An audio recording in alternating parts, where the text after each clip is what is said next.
السلام عليكم ورحمة الله وبركاته.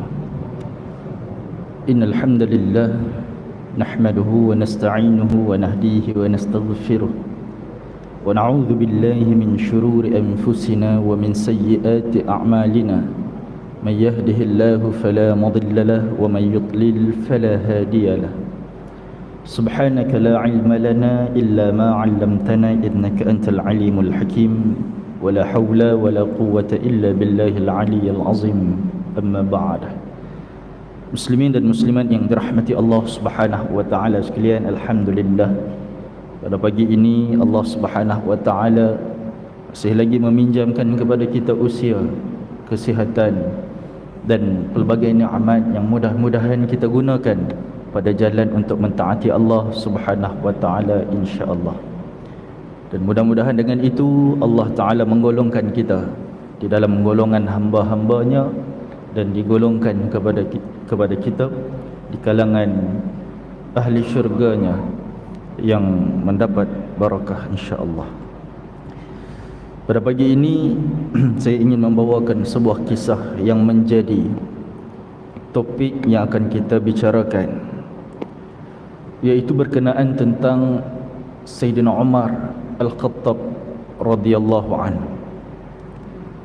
Kalau kita melihat sepanjang sejarah Sayyidina Umar bin Al-Khattab, beliau pernah berkunjung ke Syam, khususnya ke Palestin.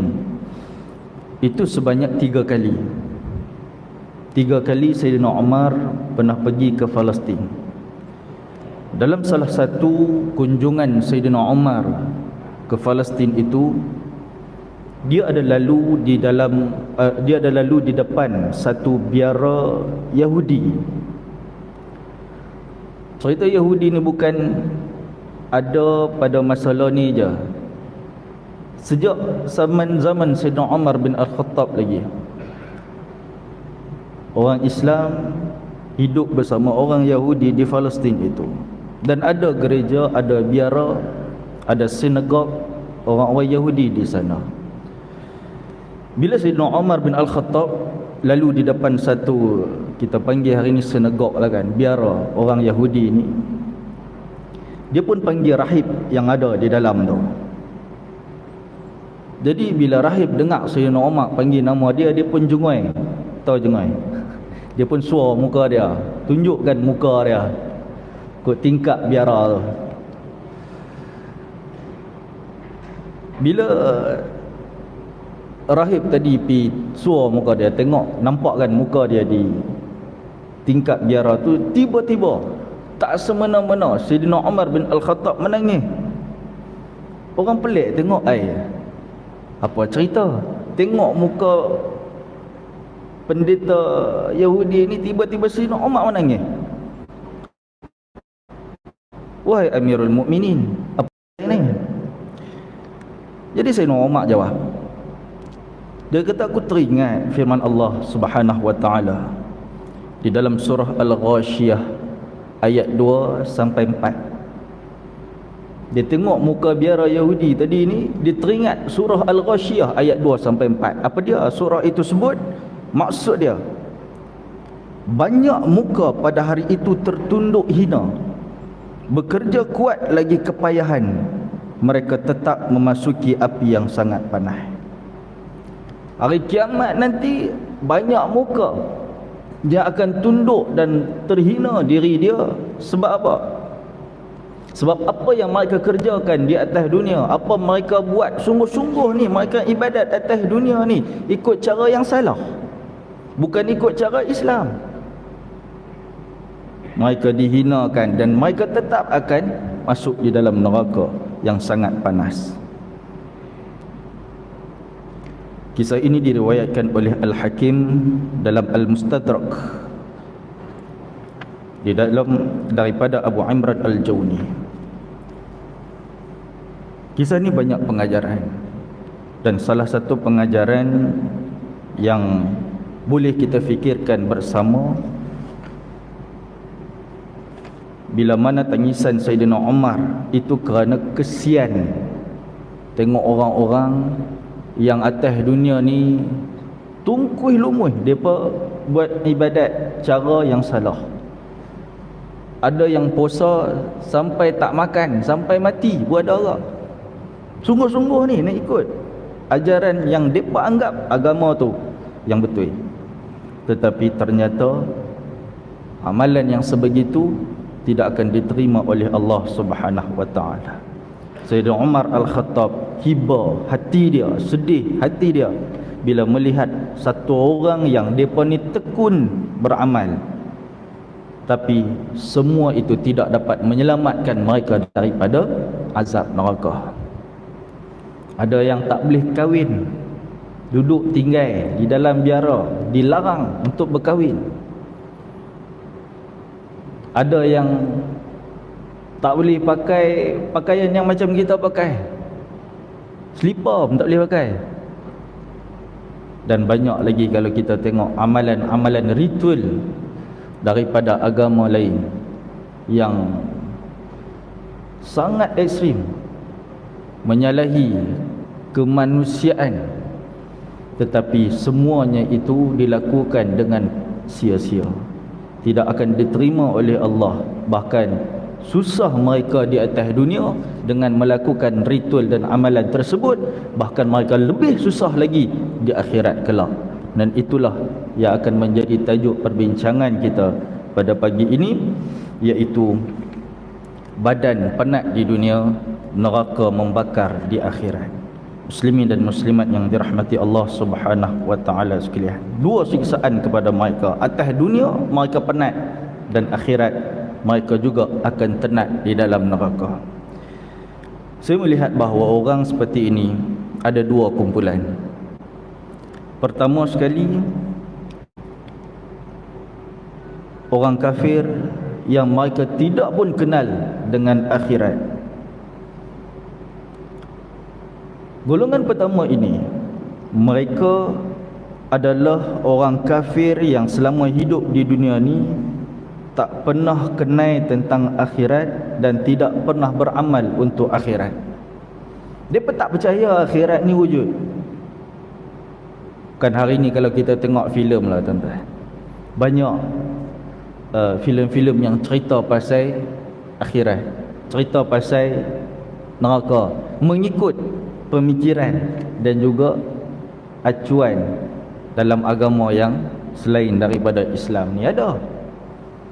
Ada yang percaya mati, lepas tu lahir semula dalam bentuk yang lain.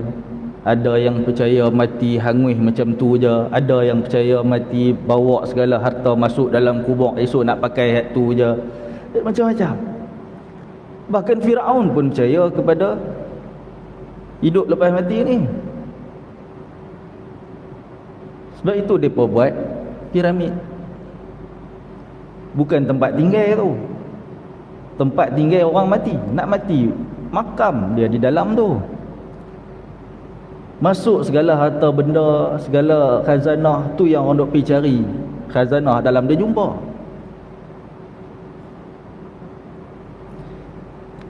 Dan begitu orang yang ada orang yang tak kenal dengan akhirat yang sebenar.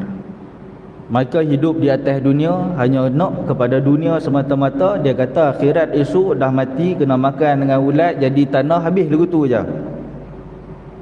Jadi segala aktiviti yang mereka buat atas dunia ni hanya berorientasikan keuntungan dunia je. Hanya kerana nak dunia ni habis, takat ni habis. Kalaupun kita tengok mereka ni buat kebaikan, buat baik kat mak ayah, buat baik kat manusia lain, suka tolong orang, cakap baik dengan orang, bagus sungguh akhlak mereka ni. Balasan untuk mereka hanya apa? Hanyalah apa yang ada di atas dunia. Allah akan balas kebaikan mereka, tapi balas untuk di atas dunia ni. Allah bagi kaya kat mereka, Allah bagi populariti kat mereka, Allah bagi pujian manusia kepada mereka, Allah bagi kesenangan hati kepada mereka atas dunia ni saja.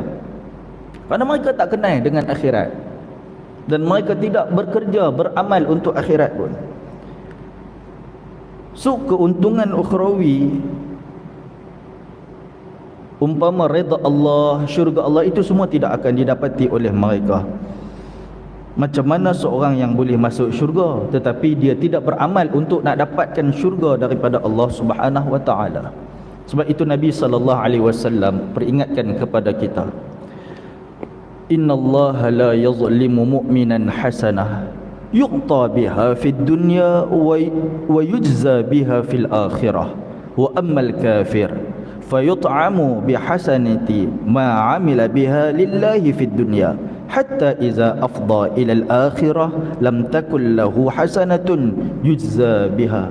Nabi sallallahu alaihi wasallam bagi tahu, sesungguhnya Allah tidak akan menzalimi kebaikan yang dilakukan oleh orang muslim.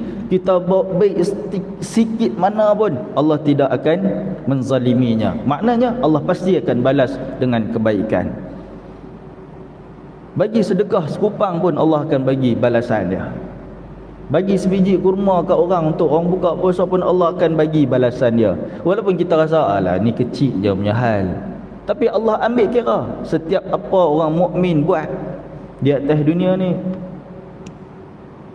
Biarpun orang tak pandang tak apa, Allah pasti akan pandang. Dan Allah memberi rezeki kepadanya di dunia lalu membalasnya di akhirat. Jadi mukmin ni untung dia apa? Atas dunia Allah balas dengan kebaikan. Allah boleh bagi ketenangan, keselamatan, kesihatan, semua Allah bagi. Dan di akhirat juga Allah akan balas lagi. Adapun orang kafir, Allah memberinya makan di dunia kerana amal kebaikan yang dia buat, dan bila kembali ke akhirat maka tidak ada lagi balasan baik untuk dia. Orang kafir dia buat kebaikan atas dunia ni, kita tengok dia satu orang yang bagus sungguh, Allah balas juga dekat dia. Kat mana? Atas dunia sahaja. Adapun di akhirat tidak ada apa-apa balasan kebaikan untuk dia. Muslimin dan muslimat yang dirahmati Allah Subhanahu wa taala sekalian, beriman kepada Allah itu menjadi prasyarat utama untuk sesuatu amalan diterima oleh Allah Subhanahu wa taala. Kalau nak menjadikan amalan kita menyelamatkan kita di akhirat, maka syarat paling utama adalah kena beriman dulu kepada Allah. Buatlah baik teramana sekalipun tapi tidak beriman kepada Allah, itu tidak akan membawa kita selamat di akhirat. Tanpa kedua-duanya, iaitu beriman kepada Allah dan amal soleh di atas dunia ni, sebanyak manapun kebaikan yang dibuat tidak akan bernilai di sisi Allah di akhirat. Sayyidatina Aisyah radhiyallahu anha, dia pernah bertanya kepada Rasulullah sallallahu alaihi wasallam tentang Abdullah bin Jud'an. Abdullah bin Jud'an ni salah seorang family dia, kaum keluarga dia, kerabat dia, yang terkenal sangat ketika jahiliah suka menderma. Masa jahiliah dia suka derma, Abdullah bin Jud'an ni. Dan dia juga suka buat kenuri, buat jamuan, buat keramaian, jamu orang-orang miskin. Bagus sungguh perangai dia, walaupun time tu adalah time dia ada dalam keadaan jahiliah. Jadi Sayyidatina Aisyah radhiyallahu anha tanya, wahai Rasulullah sallallahu alaihi wasallam, Ibnu Jud'an ni dia selalu menjalinkan silaturahim, dia suka kami berhimpun adik-beradik, family besar ni, dia suka menyatukan kami dan bagi makan orang-orang miskin masa time jahiliah, time tu belum lagi Islam. Adakah amalan ni baik untuk dia? Ada efek untuk dia, kebaikan untuk dia ni? Maka jawab Nabi sallallahu alaihi wasallam, la yanfa'uhu innahu lam yaqul yawman rabbi ighfirli khati'ati yawmiddin. Nabi kata tak ada guna satu sen pun untuk dia, kerana dia tidak pernah berkata, ya Allah ampunilah dosa-dosaku pada hari pembalasan. Maknanya orang yang tak beriman dengan Allah dan hari akhirat, maka amalan dia di akhirat tidak ada berguna sedikit pun.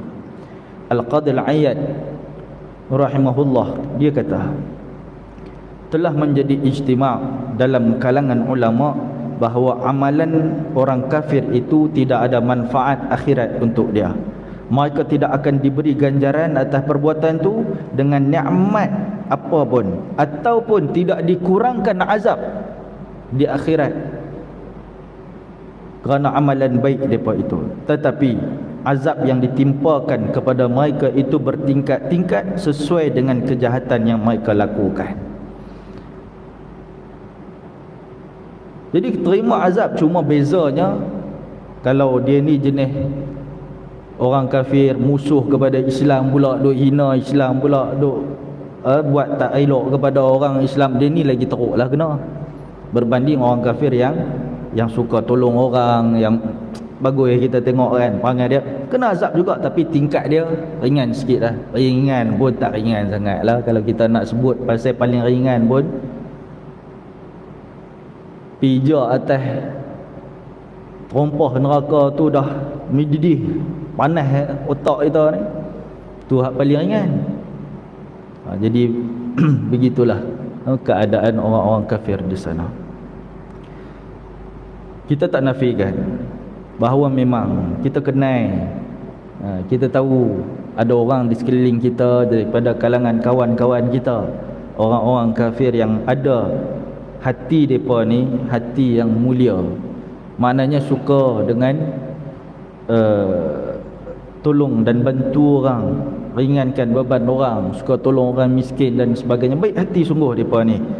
Bahkan sebahagian daripada mereka kita nampak ada orang yang memiliki hati yang lebih lembut daripada orang Islam sendiri.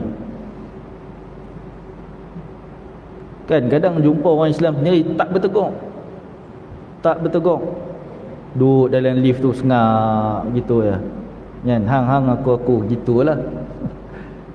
Tapi ada orang kita masuk sekali lift dengan orang kafir ni, dia tegur kita, hai apa khabar, selamat pagi, dia jenis lagu tu, lembut pula dengan kita. Tak, kita tak nafi, memang ada orang yang bagus lagu tu, nah? Cuma kekurangan mereka satu je, iaitu mereka tak beriman kepada Allah Subhanahu Wa Taala dan hari akhirat. Itu je kekurangan mereka ni. Maka mereka ni akan menjadi sangat beruntung kalau mereka masuk Islam, disebabkan mereka akan dapat ganjaran 2 kali ganda atas amalan yang mereka buat ketika atas dunia ni.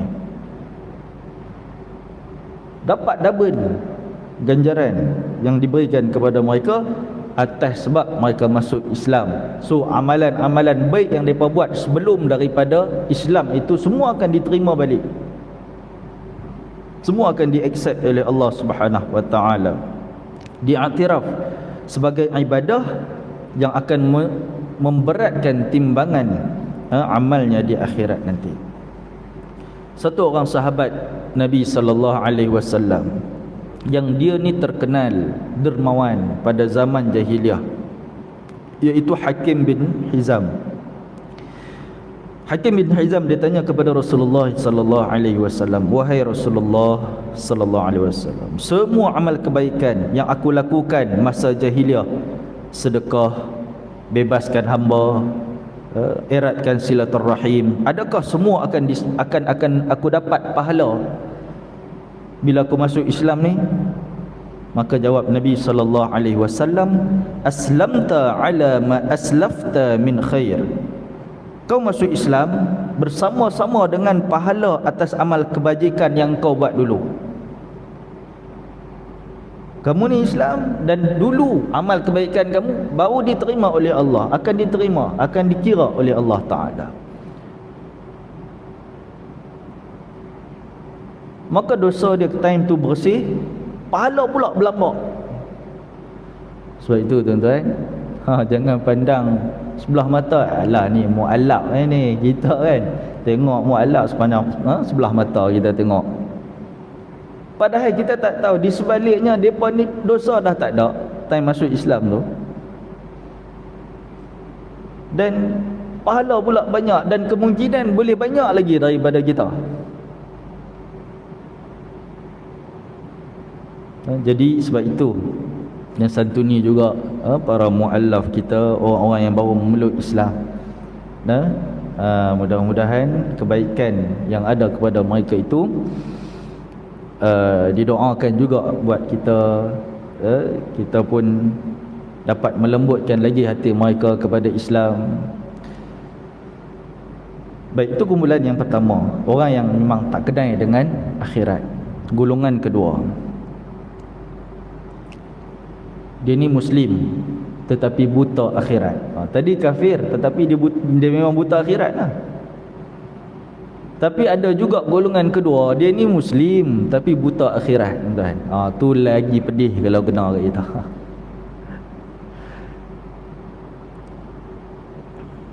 Ada kelompok dari kalangan orang Muslim tetapi mata hatinya dibutakan dengan kesibukan dunia sampai tertutup daripada melihat akhirat. Allahu Akbar. Bangun pagi celik mata sampai pejam mata, ingat dunia aja. Dia tak ingat nak semayang, dia tak ingat nak puasa, dia tak ingat nak buat amal, dia tak ingat nak macam-macam alasan. Tak puasa pasal apa? Hang tak apalah, hang kerja dalam ekon. Aku kerja susah. Nampak alasan dia tu. Siapa tak sembahyang? Hang tak apalah, hang bos. Aku ni kuli kena dengan kerja dengan orang bukan Islam, tak bagi sembahyang pula. Dia macam-macam demai lah alasan tu. Dia kira nak kerja je, dia kira nak dunia je. Akhirat dibutakan mata hati dia. Bukan dibutakan, dia membutakan mata hati dia daripada melihat akhirat. Jadi sebahagian besar daripada hidup mereka itu masanya digunakan hanya untuk mendapat dan mengecap nikmat dunia semata-mata, mengejar keuntungan dunia tanpa diniatkan kepada Allah Subhanahu wa taala. Dalam soal ni, keadaan mereka itu jelas tak banyak beza berbanding keadaan orang kafir. Cara hidup tu lebih kurang sama aja dengan orang kafir. Bahkan orang yang macam ni, keadaan mereka lebih buruk lagi. Kenapa? Sebab orang Islam, orang mukmin, mereka kita ada apa? Kita ada Al-Quran yang menunjukkan kepada kita jalan, yang bagi tahu kepada kita siapa yang nak disembah, macam mana cara nak menyembah, apa akibat dia. Kalau tidak disembah, macam mana di akhirat nanti. Semua itu telah diterangkan kepada Al-Quran. Dah ada dah kepada kita. Yang tak mau pergi follow tu, kita lah. Orang kafir, mereka tak kenal akhirat sebab mereka tak ada Quran.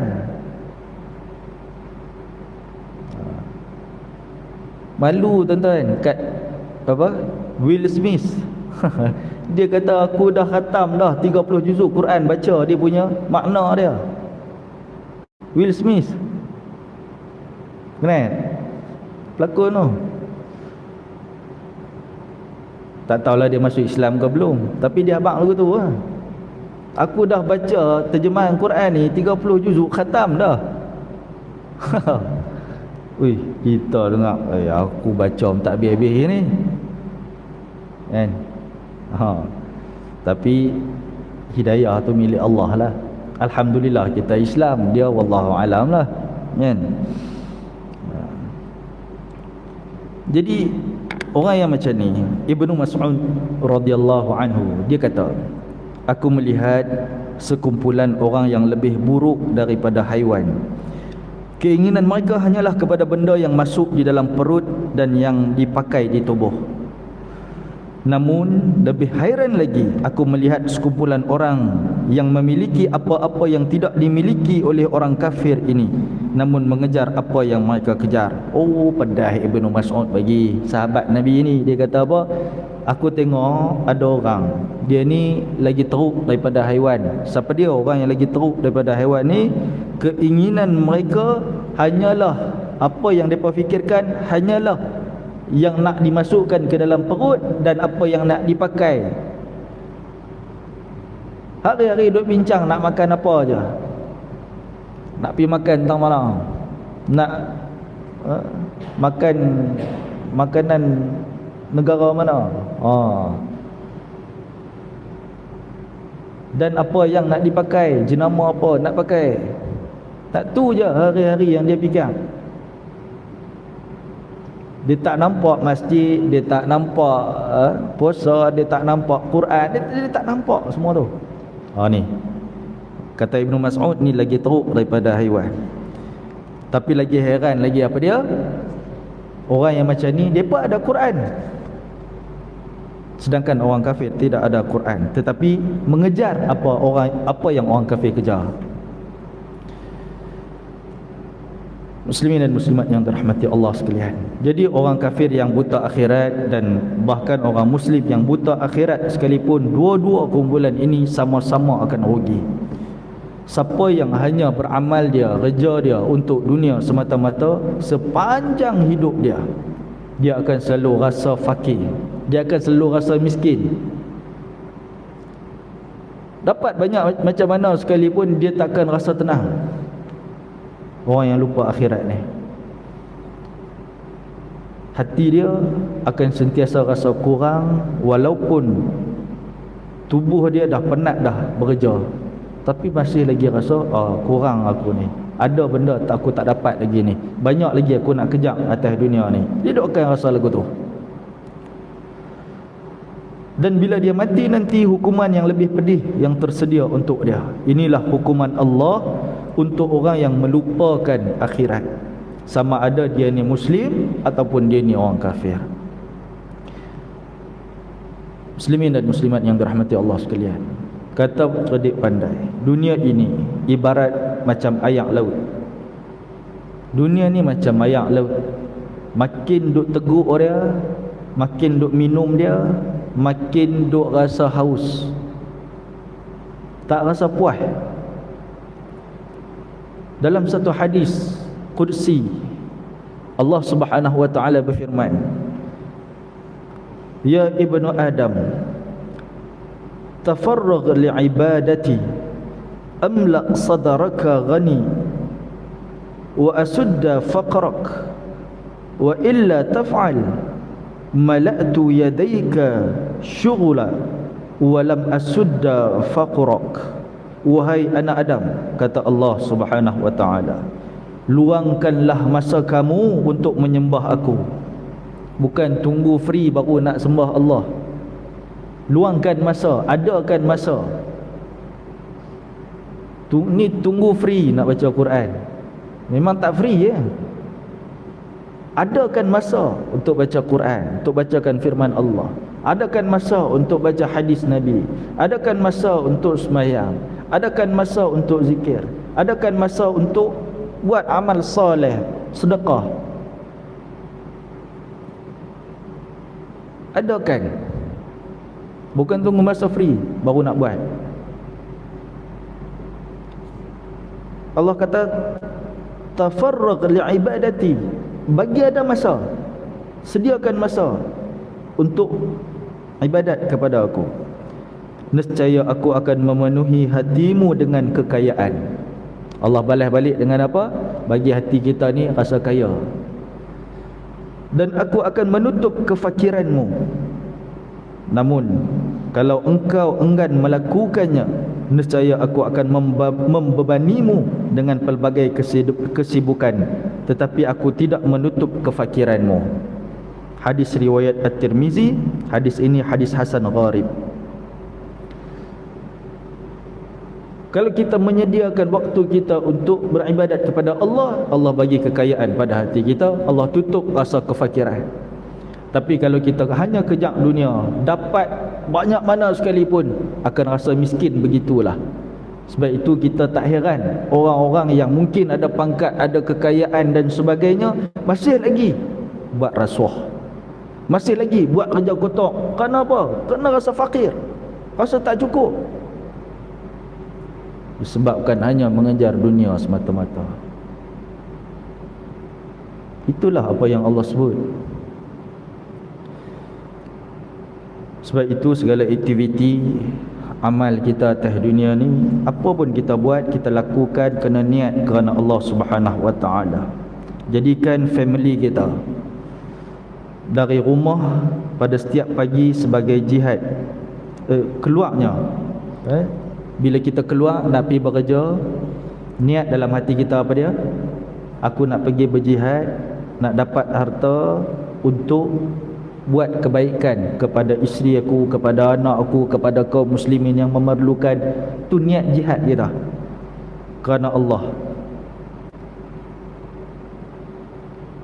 Kita niat juga kita keluar bekerja ni bukan hanya nak dapat rezeki yang halal, tetapi kerja buat aku ni untuk apa? Untuk memudahkan urusan manusia yang lain, untuk bagi manfaat kepada manusia yang lain. Dengan kerja aku ni berkhidmat kepada hamba-hamba Allah.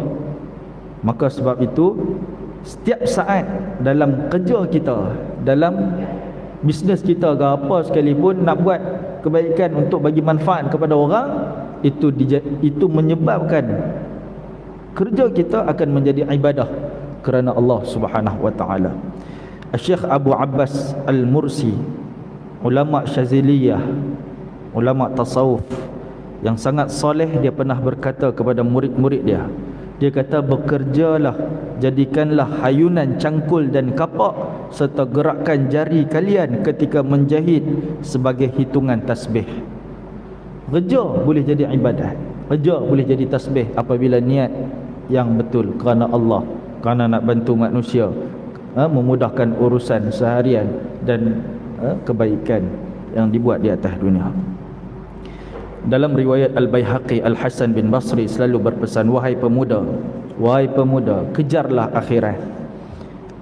Sebab apa dia pesan kepada pemuda? Sebab tak ramai yang orang-orang muda ni dia nampak lagi akhirat.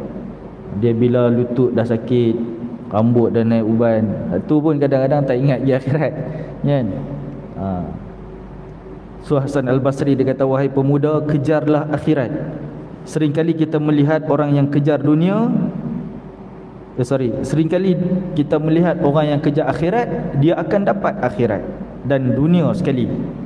Tapi orang yang kejar dunia, dia tidak akan mendapati akhirat bersama-sama dengan dia. Kejar akhirat dapat dua-dua, dapat dunia, dapat akhirat. Kejar akhirat dapat dua-dua, kejar dunia dapat dunia aja, akhirat tidak akan bersama.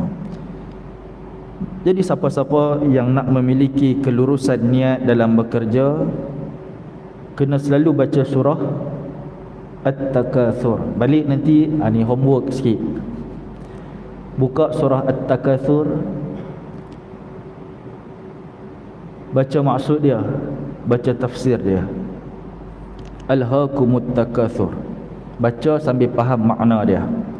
Dan surah ni singkat je, tapi berisi pengajaran yang sangat penting, mengingatkan kita bahawa kerakusan mengumpul harta suatu hari nanti akan berakhir dengan kematian juga. Bila kematian menjemput, bila kematian sudah datang, maka semua yang kita kumpul itu akan jadi sia-sia. Dunia tidak akan diperolehi dan akhirat juga tidak mampu untuk kita dapat. Bila apa yang diperolehi hanyalah penat kita kerja atas dunia, tekun siang malam, tetapi di akhirat Allah membakar dengan api neraka bagi orang yang melupakan Allah dan melupakan akhirat di atas dunia ni. Wallahu a'lam.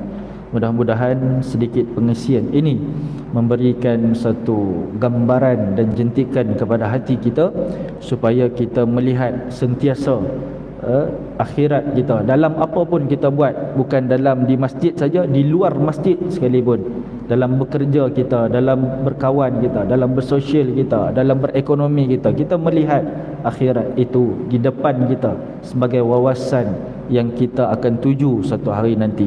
Wallahu alam. Assalamualaikum warahmatullahi wabarakatuh.